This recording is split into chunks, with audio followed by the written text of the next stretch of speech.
एक स्त्री सहन करू शकते म्हणून सर्व धन्य ती स्त्री आहे. मी असं म्हणत नाही की पुरुष असं काही नाही, पुरुष पण तेवढेच आपल्या पाठीमागं आहेत. पण बरेच जणांचं असं मिसअंडरस्टँडिंग आहे की तू स्त्री आहे, तू बाईक माणूस आहे, तुला ते करता नाही येणार, तू स्त्री आहे, तुला हे नाही करता येणार. पण आज कुठं कमी आहे आपण, बरोबर आहे की माझ्या घरात मी एक दिवस जर नसते तर पूर्ण अंधार आहे, पानसाहेबाला माहिती आहे. ठीक आहे, रागात भांडणात आपण म्हणतो तू काहीच करू शकत नाही, तू नसली तर असं होतं, तू नसली तर एकदम हे होतं. पण नसल्यानंतर जी परिस्थिती असते ना ती मला माहिती असेल, पोरांना पण माहिती असते. बरोबर आहे की नाही. म्हणून स्त्री, बऱ्याच जणांचा असं गैरसमज आहे की बाई आहे ती काय नाही, असं नाही आहे. पण स्त्री काहीही करू शकते, काहीही. आणि मला एक गोष्टीची आज आठवण करायची. ज्यावेळेस आपले डॉक्टर मणेकर एक्सपायर झाले होते आणि त्यांची बॉडी आणण्यासाठी आम्ही डेड हाऊस तिथं साईडला होतं, वेळ लागणार होता. तर मी त्या बाईला, म्हणजे आज त्यांचं उदाहरण मी काय देते तुम्हाला, मी त्या बाईला सांगितलं होतं की जागतिक महिला दिनाच्या दिवशी मी तुमची साक्ष आमच्या मंदिरामध्ये दिली. आणि मी साईडला उभं होते, डेड हाऊसच्या साईडला. ते एक ॲम्ब्युलन्स होती, ॲम्ब्युलन्समध्ये बाई मोबाईल खेळत होती, मी पण साईडला उभं होते त्यांच्या. म्हटले सिस्टर तुम्ही कुठले, असं तसं मी सांगितलं. तुम्ही काय काम करता, म्हटलं काय नाही घरीच असते.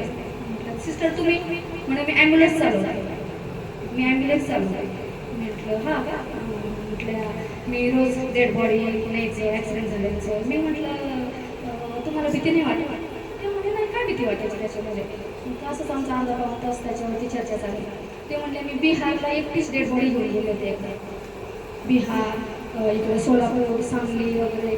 म्हटलं सिस्टर तुमच्या परिवारामध्ये कोण कोण आहे? नाही म्हटले मला एक मुलगीची होती आणि माझ्या नवऱ्याने मला सोडून गेले गेले आणि नवऱ्याच वारला.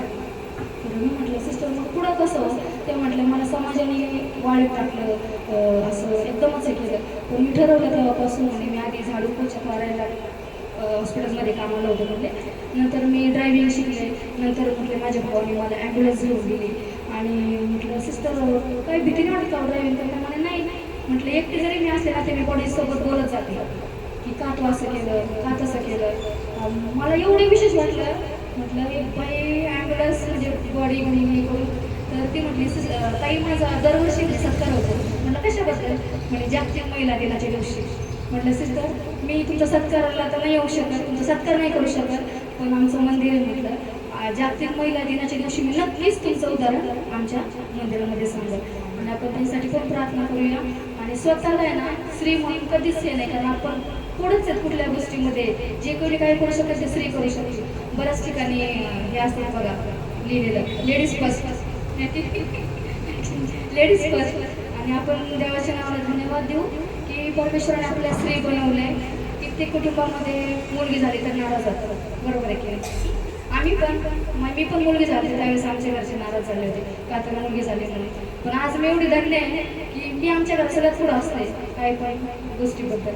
आणि खरोखर मीच नाही तर आपण सर्व स्त्रिया, सर्व महिला ज्या आज मंदिराला येऊ शकल्या नाही, त्यांना आजची सभा भेटली नाही, त्यासाठी आपण आज प्रार्थना करूया. आणि महिला दिन फक्त आजच्या दिवसच नाही आहे, आजच्या दिवशीच नाही आहे, रोज रोज परमेश्वर आपल्याला सहाय्य मदत करतो. म्हणून आपण रोज रोज धन्य आहे, रोज आम्ही रोज स्वतःसाठी प्रार्थना करतो. आणि आतापर्यंत परमेश्वराने आपल्याला सांभाळले, आरोग्य दिले, कामात सर्व गोष्टीमध्ये ते परमेश्वराने मदत केली आहे. म्हणून माझी अशी इच्छा आहे की आपण सर्व महिला पुढे येऊया आणि ज्यांना प्रेरणा होईल ते आपल्यासाठी प्रार्थना करतील. आपण सर्व महिला पुढे येऊया.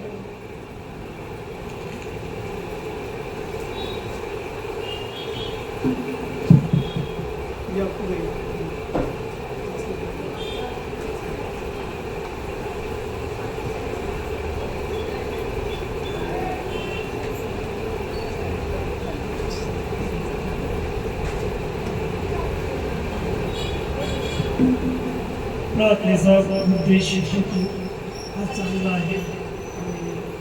जी काही प्रेरणा झालेली आहे ती खरोखर देवापासून, देवाच्या आत्म्यापासून. धन्यवाद असो मंडळीच्या चर्ची उभारण्यासाठी.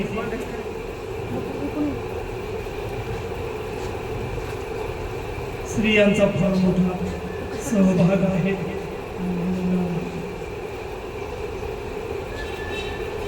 ज्या स्त्रिया आज आहेत खरोखर धन्य आहे. आशीर्वादित आहे. जे आपण जिवंत आहोत, जे तुम्ही जिवंत आहात, तर तुम्ही प्रभूचा धन्यवाद करा. इथून पुढचं प्रार्थना करा आमच्यासाठी. त्याचा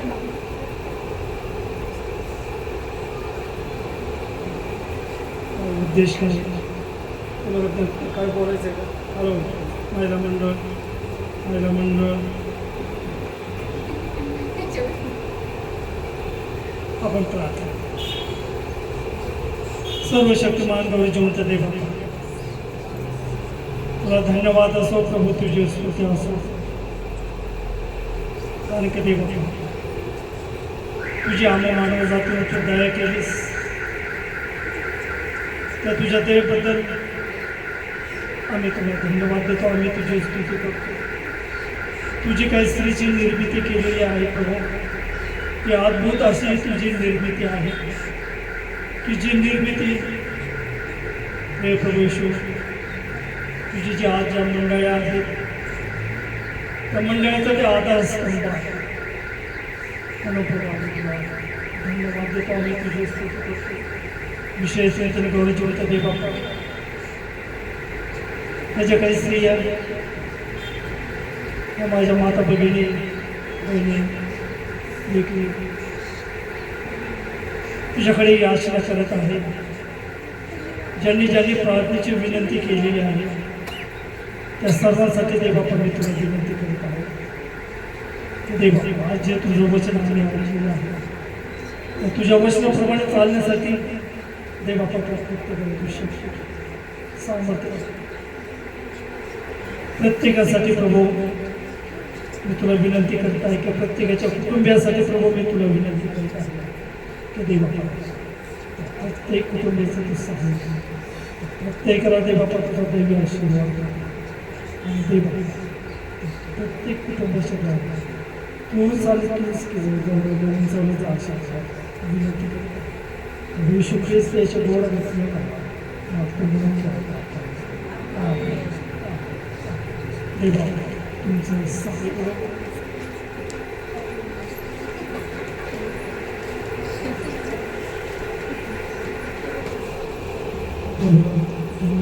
आणखी कोणाला काय बोलायचं का? साक्षर यायची.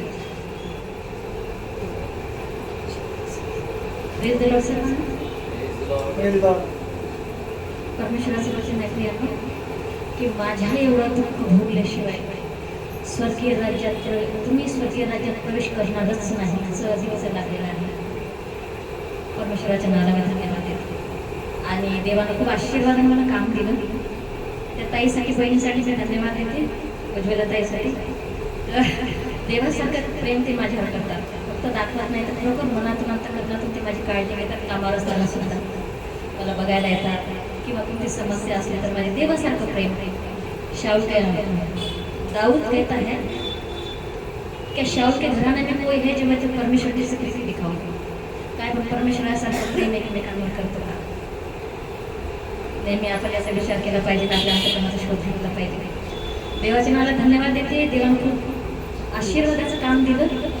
पाठ साहेबांना सुद्धा मी धन्यवाद देते. त्यांनी प्रयास केला आणि देवाला ते यश त्याच्या हाताला दिलं आणि मला आशीर्वादित केलं. पण एक समस्या तिथे आली. देवाच्या दोघी बहिणी होत्या, त्यांचं नाव घेणार नाही, परमेश्वर आपल्याला घेतात. पण ते पण देवाचे निवडलेले लोक आहेत. सगळे निवडलेले नाही आणि सगळे विश्वासू नाही. आणि मला खूप काही म्हणजे असं बेदनियानं पीडा देणाऱ्या एक म्हणजे अशा गोष्टी झाल्या तिथे, त्या मी सांगणार नाही. पण फक्त मी एकच काम केलं आणि मी खूप रडायची ते बाप्पा. आणि मी घरी यायची, एकटी पण रडायची. तिथं कोपऱ्यात बसून जेवायला बसताना ती प्रार्थना करायची. गुडघे टेकून घरी येऊन मी हातपाय धुतले की फटाफट मुंगी लावायची, गुडघे टेकून मी त्या बहिणीसाठी प्रार्थना करायची नाही. ते देवप्पा हे सुद्धा तुझं निवडलेलं लेकरू आहे आणि तू तिला काय कर, आशीर्वाद कर, तिला तू ब्लेस कर. आणि खरोखर आपल्याला ताकद लावण्याची गरज नाही आणि एक्स्ट्रा दिमाग लावण्याचीही गरज नाही.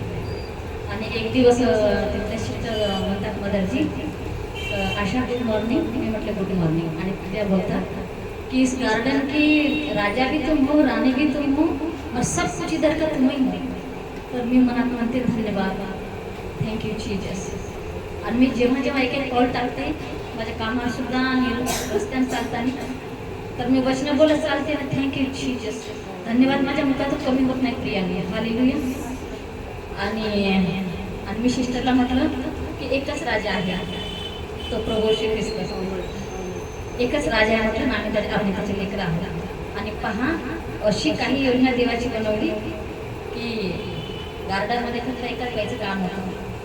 त्या बहिणी शाळेकडे होत्या आणि मी प्रार्थना करायची, देवबाप्पा ज्या बहिणी माझ्या छळ करतात नाही का, त्यांना तू आशीर्वादित कर आणि देवबाप्पा तुम्हाला दुष्टापासून दूर कर. मी प्रभू परमेश्वराच्या नावाला धन्यवाद देते. आणि अशी काही योजना होती की त्या बहिणी फक्त येणं बंद झाल्या. Praise the lord. प्रभू श्री ख्रिस्ताच्या नावाला एकदा जोरदार टाळ्या वाजवल्या. हालेलुया. असंभव को संभव करने वाला परमेश्वर. हालेलुया.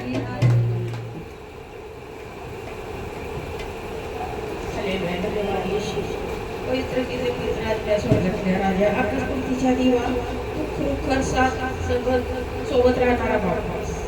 आज मी विश्वासाने दवाखान्यात मारून टाकला. देवाने मला विश्वासाने माझं ऑपरेशन फर्स्ट केलं, तेव्हापासून तर केलं. मी देवाला धन्यवाद करते. या दिवशी ऑपरेशन झालं, संध्याकाळी पास्टरचा मला फोन आला, आका तुम्ही कुठं आहे? पास्टर मी दवाखान्यात नाही, माझं दुपारी ऑपरेशन झालं. पास्टर म्हणले काय काळजी करू नका, देवाला तुम्ही धन्यवाद करा, तुम्ही आशीर्वादित आहेत, तुमच्यासाठी आम्ही प्रार्थना करू. तिथं तपासायला गेले का शिकव पुरी राहायचं, डोळ्यात इंजेक्शन फिरवायचे, मी मोठ्याने लहान लेकरांनी आरडायचे. सगळे म्हणायचे मी आजीने रडत राहते.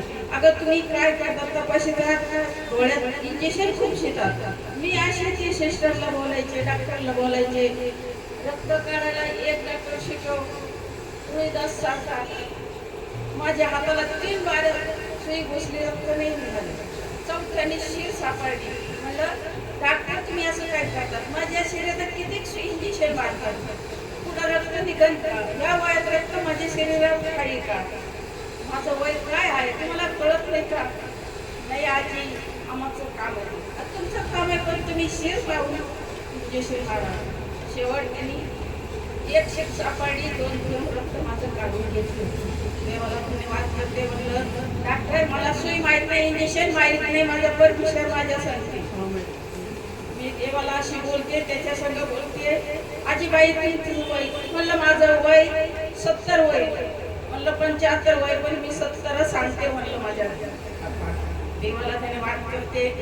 ती डॉक्टर म्हणतो आजीबाई तुम्ही लय औषध अजून जाता. म्हणलं कशाला?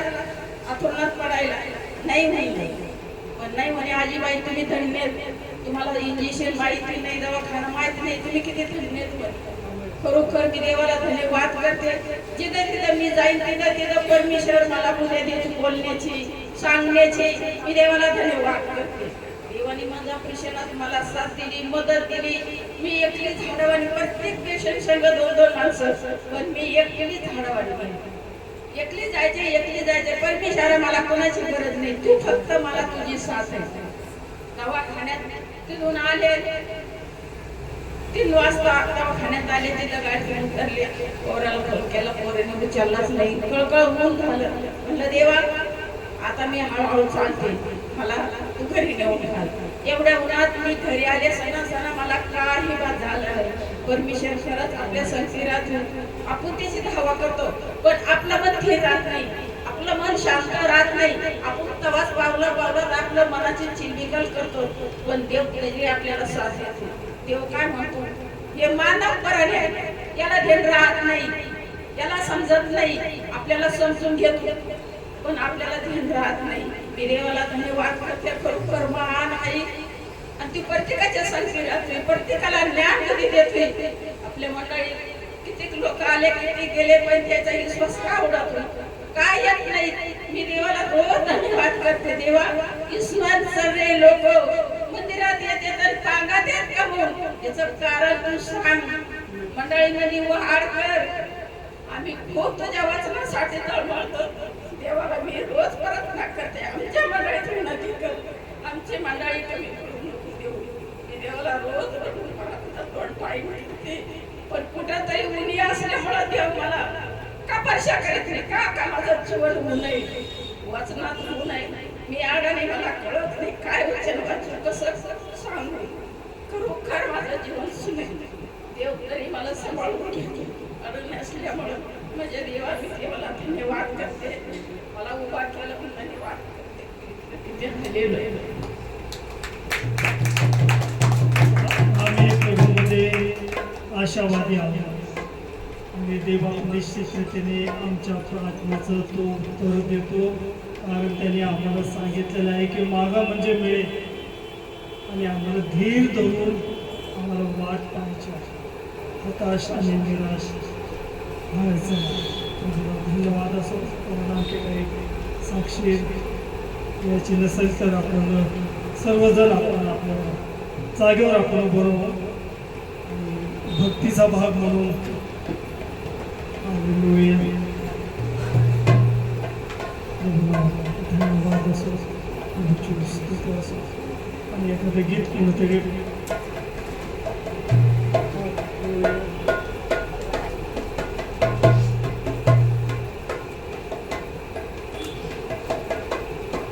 सुंदरशा वचनाद्वारे आपण देवाचं गौरव केलं साक्षीद्वारे आपण परमेश्वराचं गौरव केलं त्यावेळेस आपण देण्याच्याद्वारे परमेश्वराचं गौरव करूया आणि खरोखर सुंदरशे आनंदाचे प्रसंग आपल्या परमेश्वराने आपल्याला दिलेला आहे म्हणून आपण गीत चालू असताना आपलं दान दशा त्या परमेश्वराच्या भांडरामध्ये आपण अर्पण करूया किती आनंदी हा दिव्य आनंदी हा प्रभू येशूने दिला आम्हा अति भरपूर जो मती धुंद करीतो वर्ण करणारा पुरे जीवा किती आनंद हा किती